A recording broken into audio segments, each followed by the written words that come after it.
Welcome to my garden.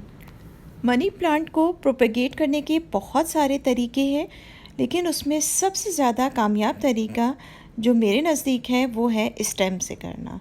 और इसमें result बहुत अच्छा आता है और तकरीबन 99-100% इसका रिज़ल्ट आता है। ख़ास तौर पे अगर आप ज़रा अच्छे मौसम में करें, यानी मौसम बहार में और बारिशों के मौसम में। लेकिन ये कि आम दिनों में भी आप इसको बड़ी ही आसानी के साथ प्रोपेगेट कर सकते हैं, नए पौधे बना सकते हैं।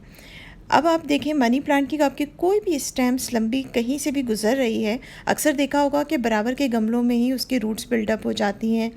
अब ये बराबर वाले गमला मनी प्लांट का है और ये पाम का गमला है, ये बराबर में इसके अंदर थोड़ा सा गढ़ा करके और स्टेम को थोड़ा सा इसमें दबा दिया है। और ख़ास तौर पे कोशिश कीजिए ऐसी जगह पे करें जहाँ पे एरियल रूट्स बिल्डअप हों, तो बहुत ही अच्छी रूट्स वहाँ से निकल आती है। अब इस स्टेम के एक हिस्से को जो यहाँ से गुज़र रहा था, बराबर वाले पाम के गमले में हमने थोड़ा सा मिट्टी के अंदर इसको दबा दिया है। इसी तरह आप पीछे के गमलों में भी देख सकते हैं कि बहुत सारे जगहों पे इसी तरह से किया गया है। ये वाली जो स्टेम है इसको मैंने कुछ अरसे पहले यहाँ पर लगाया था और इसका रिज़ल्ट मैं अभी आपको दिखाती हूँ। इस जगह पे थोड़ा सा स्टेम का हिस्सा बराबर से दबा दिया था और अब देखिए ये निकाल रही हूँ, प्रॉपर इसकी रूट्स बिल्डअप हो चुकी हैं। अगर इसी गमले में रहने देना है तो चाहें तो हम इसकी जो जॉइंट जहाँ से ये मनी प्लांट के पौधे में से निकली थी वहाँ से काट दें और इसको यहाँ पे लगा रहने दें, तो इसी रूट से और ब्रांचेस निकलेंगी और एक प्रॉपर पौधा यहाँ पे तैयार हो जाएगा। अब ये देखें कितनी अच्छी इसकी जड़ें तैयार हो चुकी हैं और एक ये नया पौधा बिल्डअप हो चुका है। लेकिन इस वक्त मैं आपको इसे दूसरे गमले में लगा के दिखाती हूँ। ये बहुत ही कामयाब तरीका है और बड़ी ही आसानी के साथ ये तैयार हो जाता है आपका एक नया पौधा मनी प्लांट का। इसका रिज़ल्ट बहुत अच्छा आता है और ज़्यादातर हम जो स्टेम दबाते हैं वो अमूमन तैयार हो ही जाता है, उसकी जड़ें बिल्डअप हो ही जाती हैं। और देखिए यहाँ से हमने इसकी अब कटिंग करनी है। इससे ये होगा कि यहाँ से कटिंग करके ये एक नया पौधा तैयार हो गया है। देखिए इस तरीके से हमने इसको अलग कर दिया है।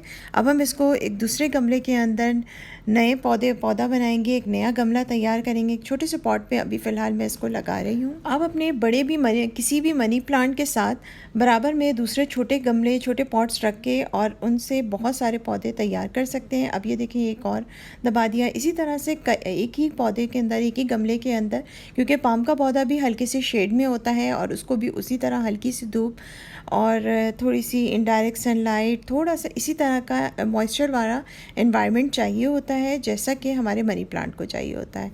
तो उमूमन पाम के पौधे और मनी प्लांट के पौधे एक साथ बहुत अच्छे चलते हैं।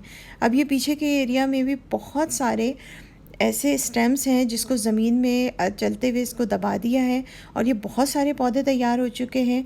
इससे चाहूँगी तो मैं फिर बहुत सारे नए पॉट्स तैयार कर सकती हूँ। अभी मैं आपको एक पौधा इसका तैयार करके दिखा रही हूँ। मनी प्लांट के लिए मिट्टी ज़रा एहतियात से तैयार करनी चाहिए और बालू मिट्टी के अंदर अगर 20% कोकोपीट मिला दें तो फिर तो बहुत ही अच्छा रहता है, क्योंकि इसको मॉइस्चर चाहिए होता है। तो कोकोपीट इसके अंदर पानी को होल्ड करके रखता है, जो कि इसके लिए बहुत ही अच्छा साबित होता है। अब देखें ये पौधा आराम से हमने इस जगह पे इस तरीके से लगा देना है। मिट्टी में हमने दबा दिया, पौधा हमारा बिल्कुल रेडी हो गया है।